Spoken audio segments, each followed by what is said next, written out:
নারায়ণগঞ্জ ৫ আসনে বৈধ ৯ জন প্রার্থী জনগণের মন জয় করতে ছুটছেন ভোটারদের দ্বারে দ্বারে। তবে অনেকটা স্বাচ্ছন্দ্যে আছেন বিএনপির মনোনীত প্রার্থী ৩ বারের সাবেক সংসদ সদস্য অ্যাডভোকেট আবুল কালাম।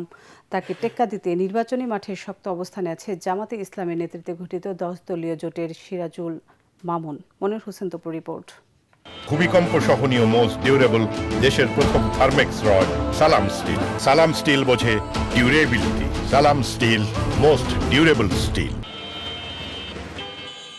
শীতলক্ষ্যা নদীর ২ তীর নিয়ে গঠিত নারায়ণগঞ্জ ৫ আসন। নদীর পশ্চিম পারে রয়েছে সদর এবং পূর্ব পারে বন্দর থানা। একসময় শীতলক্ষ্যা নদীর পারে গড়ে ওঠে পাট শিল্প। এ শিল্পের বিকাশের সাথে সাথে প্রাচ্যের ডেন্ডি হিসেবে পরিচিত হয়ে ওঠে নারায়ণগঞ্জ।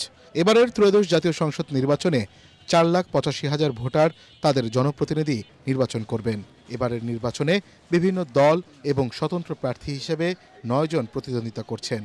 আসনটাতে আমি ছিলাম এবং আছি। এই জনসমাজের কিন্তু আমিও একজন।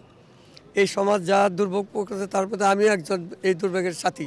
অতএব আমি যখন মুক্তি পাবো এই চিন্তা করে আমি বলবো যে আমার নারায়ণগঞ্জের বাসী যারা আছে নারায়ণগঞ্জ পাচ্ছে তারা আমার দিকে তাকাই আছে। আমি ইনশাল্লাহ আমার দায়িত্ব যথাযথ ইমানের সহিত পালন করতে সক্ষম হবে ইনশাল্লাহ। আমি তো যতটুকু ঘুরে দেখি আর কি, যে খুবই পজিটিভ আমার কাছে মনে হচ্ছে।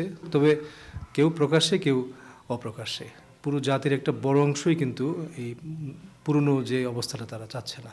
তরুণদের যে আকাঙ্ক্ষাটা, এই আকাঙ্ক্ষাটা তারা আমাদের উপরে রাখতে চাইতেছে, এটা খুবই স্পষ্ট। It is very obvious. কাজে আমরা খুব ভালো একটা ফলাফলের আশা করছি।